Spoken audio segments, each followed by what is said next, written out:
बिस्मिल्लाहिर्रहमानिर्रहीम। अस्सलाम वालेकुम। आज 15 अप्रैल बरोज़ जुम्मा हम बात करेंगे नवाज़ शरीफ के ख़िलाफ़ दरख्वास्त दायर कर दी गई है इस्लामाबाद हाई कोर्ट में, और मैं समझता हूँ कि ये शहबाज शरीफ की हुकूमत बनने के बाद ये पहली बाज़ाब्ता दरख्वास्त है शहबाज शरीफ के ख़िलाफ़। जो शहबाज शरीफ ने अपनी हुकूमत के पहले दिन गैर कानूनी काम किया था, उस पर यह दरख्वास्त दायर की गई है। और इस दरख्वास्त में जो नुकात उठाए गए हैं, जो सफारती पासपोर्ट जारी करवाया गया है नवाज़ शरीफ को, वो इतना बड़ा ब्लंडर है शहबाज शरीफ का कि जो उसके गले पड़ जाएगा। और उसमें बड़ी अहम जो ग्राउंड्स ली गई हैं अदालत के सामने, और फिर ये उस अदालत में दरख्वास्त दायर की गई है जिस अदालत का इश्तिहारी मफरूर और भगोड़ा है नवाज़ शरीफ, और जिस अदालत ने अपने फ़ैसले में ये लिखवाया था कि एक शख्स ने पूरी कौम को बेवकूफ़ बना के वो चला गया, पूरे निज़ाम को बेवकूफ़ बना कर चला गया, और अदालत में उसकी अपीलें खारिज कर दी गई थी। और अदालत ने कहा था कि जो शख्स अदालतों का हया नहीं करता उसका हया नहीं किया जाता। बड़े सख्त रिमार्क्स अदालत की तरफ से दिए गए थे और उनकी अपीलें खारिज कर दी गई थी। अब उनकी जो वापसी का मामला है, क्योंकि पहले तो वो बीमार था, उसके प्लेटलेट्स कम थे, फिर उसके बाद उसको हार्ट अटैक भी हो चुका था, काफ़ी बीमारियां थीं। जब वो बैरून मुल्क जाता है लंदन, और आज तक किसी भी हॉस्पिटल में वो 2 दिन भी एडमिट नहीं रहते, कोई सर्जरी नहीं होती, कोई चेकअप नहीं है। मामूल की जो रूटीन की बीमारियाँ हैं, जो दवाई चलती रहती है, मेडिसिन चलती रहती है, वही है, कुछ ख़ास नहीं था। लाहौर हाई कोर्ट ने कमाल शफकत की थी, 50 रुपए के स्टाम्प पर इनको बैरून मुल्क जाने दिया था और 4 हफ्तों के लिए जाने दिया था। एक बात मैं आपको बताऊं कि इनके ख़िलाफ़ 2 केसेस थे। जब नवाज़ शरीफ ने बैरून मुल्क जाना था, उस वक्त नवाज़ शरीफ कोट लखपत जेल में थे और वो चौधरी शुगर मिल केस में गिरफ़्तार थे। नवाज़ शरीफ उस वक्त तक अल अज़ीज़िया रेफरेंस में सज़ा हो चुकी थी और अल अज़ीज़िया रेफरेंस में वो अडयाला जेल में थे, और साथ जब चौधरी शुगर मिल में उसकी गिरफ़्तारी डाली गई नैब की तरफ से, तो नैब फिर उनको अडयाला जेल से ले आई कोट लखपत जेल। कोट लखपत जेल में थे कि चौधरी शुगर मिल केस में नवाज़ शरीफ की जो ज़मानत है वो मंजूर कर ली लाहौर हाई कोर्ट ने। जब लाहौर हाई कोर्ट ने मेडिकल ग्राउंड पर नवाज़ शरीफ की ज़मानत मंजूर की चौधरी शुगर मिल केस में, तो साथ ही इन्होंने जो सज़ा थी वो सस्पेंड करवाने की एप्लीकेशन दे दी कोर्ट इस्लामाबाद हाई कोर्ट में अल अज़ीज़िया रेफरेंस में। एवन फील्ड में पहले हो चुकी थी और अल अज़ीज़िया में जो सज़ा हुई थी वो उसमें नवाज़ शरीफ गिरफ़्तार थे, जेल में थे। उस पर अदालत ने 8 हफ्तों के लिए पोस्ट अरेस्ट इंटरम बेल दी थी। मैंने आपको बताया था कि हमारे क्रिमिनल लॉ में कोई प्रोविज़न नहीं है पोस्ट अरेस्ट इंटरम बेल की, हमेशा प्री अरेस्ट इंटरम बेल होती है। Post arrest interim bail Pakistan की तारीख़ में 2 दफ़ा मिली है और दोनों दफ़ा नवाज़ शरीफ को मिली है। एक आसफ सईद खोसा साहब ने दी थी पोस्ट अरेस्ट इंटरम बेल जब वो सुप्रीम कोर्ट के जज थे, और फिर इस्लामाबाद हाई कोर्ट ने पोस्ट अरेस्ट इंटरम बेल दी थी। और उसके बाद लोग अदालतों में गए और जिनके जेलों में पड़े थे, किसी ने कहा हमें हफ्ते के लिए इंटरम बेल दे दें, पोस्ट अरेस्ट इंटरम बेल, वो बेचारा बीमार है, वो चेकअप करवा लेगा, उसका कोई बाप फौत हो गया है, बीवी फौत हो गई है, बच्चे फौत हो गए हैं। लोग अदालतों में पिटिशन्स लेकर, दरख्वास्तें लेकर लोग जाते रहे और अदालतें कहती थी कोई आप नवाज़ शरीफ हैं जो आपको पोस्ट अरेस्ट इंटरम बेल दे दें। ये रिलीफ स्पेसिफिकली नवाज़ शरीफ के लिए था। बहरहाल 8 हफ्तों की ज़मानत मंजूर की थी उस वक्त की अदालत ने। अब 8 हफ्तों की ज़मानत मंजूर करने के बाद अगला अदालत ने कह दिया था कि आपके पास जो, अगर आपने इसको एक्सटेंड करवानी होगी तो आप पंजाब हुकूमत के पास, क्योंकि CRPC के तहत जो सूबाई हुकूमतें हैं उनके पास अख्तियार है कि वो सज़ा जो ज़मानत है उसमें एक्सटेंड कर सकते हैं या जो सज़ा है उसको सस्पेंड रख सकते हैं। खैर 8 हफ्तों की ज़मानत मिल गई, 4 हफ्तों के लिए बैरून मुल्क जाने की इजाज़त मिल गई। साथ लाहौर हाई कोर्ट ने कमाल शफकत करते हुए एक ऐसा ही कन्फ्यूजिंग ऑर्डर किया जो आज तक इंटैक्ट है, और वो इंटरम है। उसके बाद 2019 की ये बात है, उसके बाद आज तक वो पिटीशन फिक्स ही नहीं हुई, उस पर समाअत ही नहीं हुई।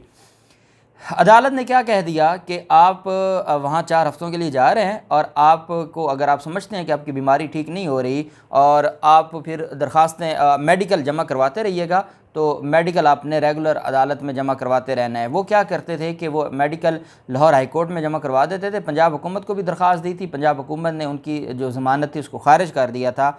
और उसके बाद फिर जब अपीलों पर मामला आया, तो जब इस्लामाबाद हाई कोर्ट ने कहा ये क्या हो गया, अपीलें यहाँ पर पेंडिंग हैं, लाहौर हाई कोर्ट ने उनको बैरून मुल्क जाने दिया, ना हुकूमत ने हमें बताया, ना नैब ने बताया, वो हमारा मुजरिम था, वो बैरून मुल्क कैसे चला गया।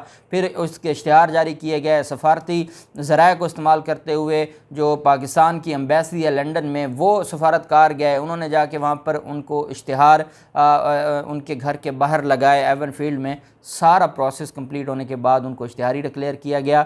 उनके जो ताहयात नाकाबिल ज़मानत दायमी वारंट गिरफ़्तारी जारी किए गए और उनकी अपीलें खारिज कर दी गईं।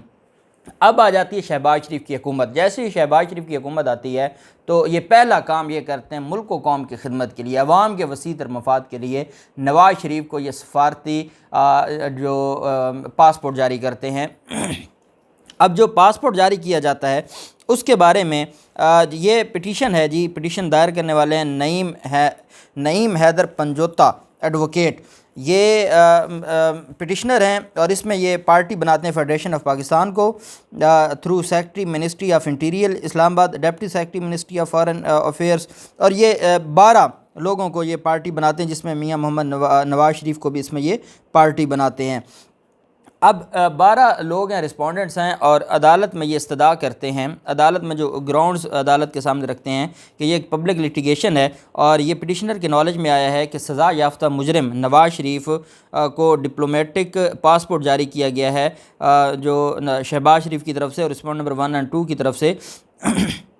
और इसमें यह भी बात सामने आई है कि वो अब पाकिस्तान वापस आ रहे हैं। उन्होंने कहा कि that convict Mohammad Nawaz Sharif is a court absconder who was convicted by London NAB court for corruption and his appeal has been dismissed by this honourable court and it is violative of law, a mockery of a justice system and disgrace to the nation if a diplomatic passport is issue to a convict. एक मुजरिम को अगर आपने सफारती passport जारी करना है तो ये हमारी अदालतों के मुंह पर भी एक तमाचा है, हमारे निज़ाम इंसाफ के मुंह पर भी तमाचा है और पूरी कौम के लिए ये एक ज़िल्लत है।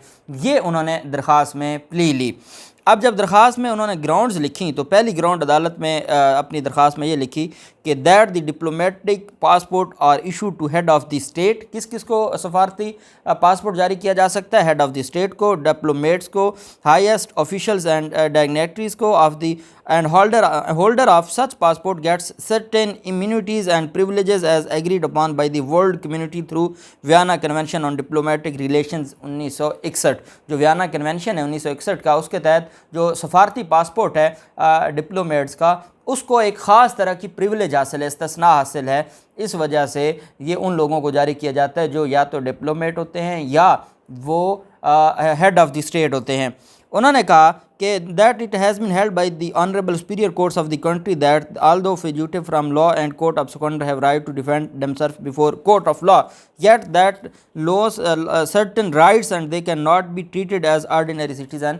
के कानून तो कहता है कि जो इश्तिहारी भगोड़े मफरूर हों उनको जो आपने उनका हक़ है कि वो कानून के मुताबिक अपने आप को डिफेंड करें, लेकिन उनके आम लोगों की तरह राइट्स नहीं होते, आम पाकिस्तानियों की तरह या आम शहरियों की तरह उनके राइट्स नहीं होते। और उन्होंने फिर उसमें हवाला दिया कि according to passports rules 2021 diplomatic passports are issue to a certain class of state officials and schedule.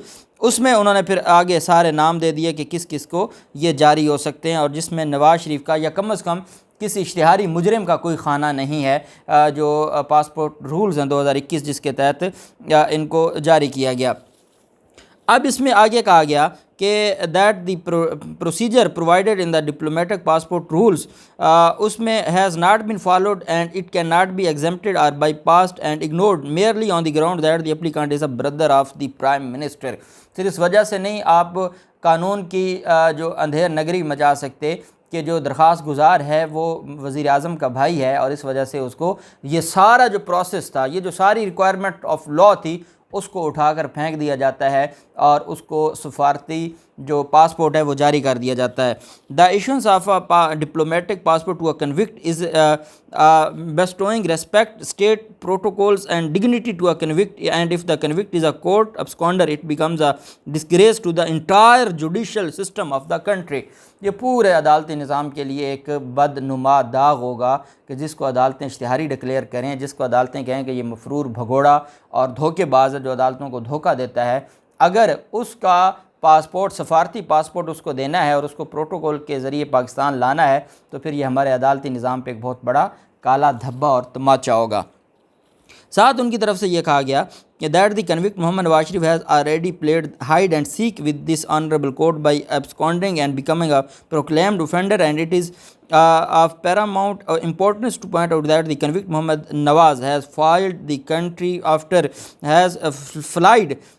after giving heavy written guarantees to the court, and the bonds were given by his brother who has recently become of the prime minister. उन्होंने जो एक heavy 50 रुपये के stamp के बारे में उन्होंने तंजन कहा कि एक बड़ी हैवी गारंटी देकर गए थे और उनका भाई भी गारंटर और जामिन था.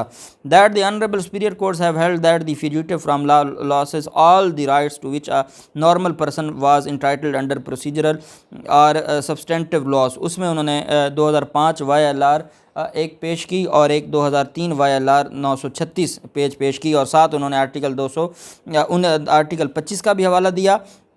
अब मैं आपको आखिर में प्रेयर पढ़ के सुनाता हूँ. बड़ी ये दिलचस्प दरख्वास्त है और बड़े अहम पॉइंट्स उठाए गए हैं और ये अब एक बड़ा इम्तिहान है हमारे अदालती निज़ाम का.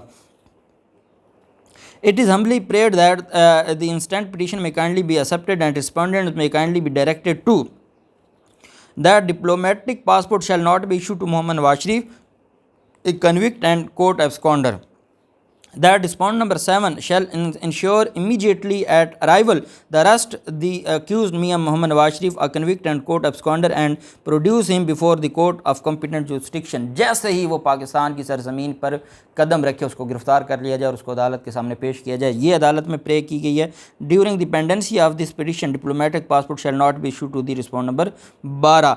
ये रिस्पॉन्ड नंबर 12 नवाज शरीफ को ना जारी किया जाए. इसमें 3 प्रेयर की गई हैं, इस्तदा की गई हैं. ये नवाज शरीफ के ख़िलाफ़ शहबाज शरीफ के ख़िलाफ़ पहली दरख्वास्त है और सोमवार के दिन पीर के दिन चीफ जस्टिस अतर मिनल्ला साहब इसके ऊपर सुनेंगे.